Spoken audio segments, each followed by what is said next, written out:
50 visitors in the house. Mega love shout out. As a chef, I never allow that in my kitchen. Oh, I'm so sorry, Mr. Zoni.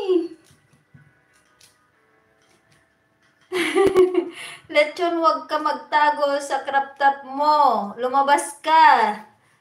Lapangin ka na. Grabe si Inang at saka si Katya today. Friday na kasi eh. Ayan. You know, Mr. Zoni, in the Philippines, it's like depending your town, your province, or something like that, they cut in different ways, you know. Sometimes they cut like this, but I am afraid I might cut my finger, so I am used cutting like this.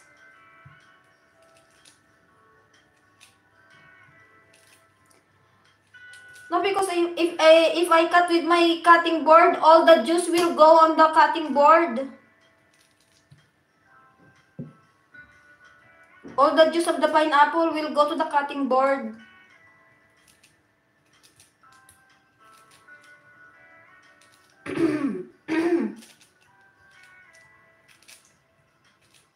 Because it's too juicy. You see the juice is coming out? So there you go. I am done. Ayan, tapos din tayo sa sa pinya. O diba?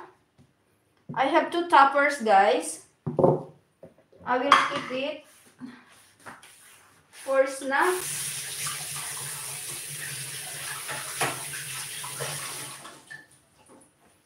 And then I still have another here for another pineapple, perhaps.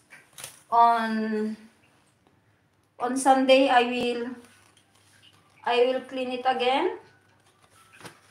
I am grabbing the opportunity to buy when it's cheap, guys, because sometimes it's more than 2 euros per kilo. So the past 2 weeks, or I don't know if it's like when Friday, guys, they put the pineapple on sale.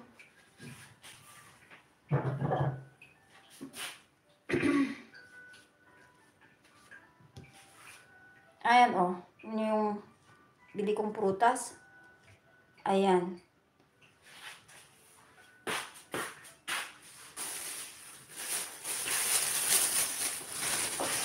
So, we are cleaning the kitchen. Just be careful. Thank you, Mr. Zoni. The pineapple looks very fresh.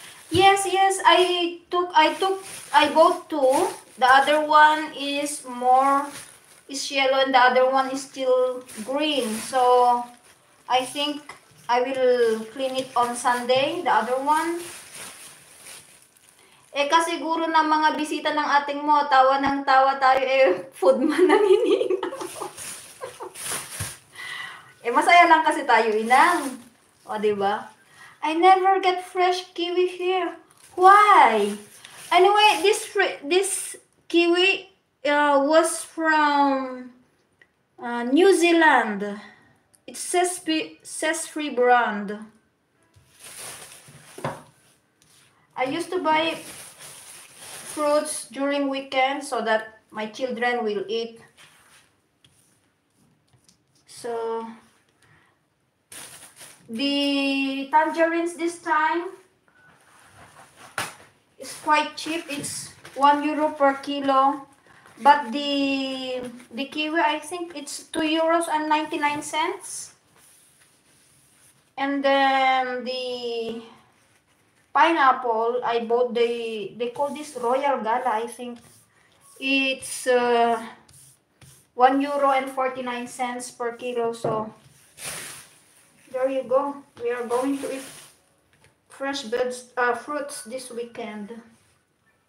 Pasensya ating buryo. Uy, okay lang. Wala nga tayong mapapag-usapan eh. Ay, yan na lang muna. Ay, ang daming balat. Alam nyo, yung 1 kilo, parang yung tinapon ko, 2 kilos yata. 1 pineapple is more than 2 kilos, guys. It's big. It's quite big. But you see, what we have thrown there, it's, I think, more than 1 kilo. The skin of the pineapple, you see?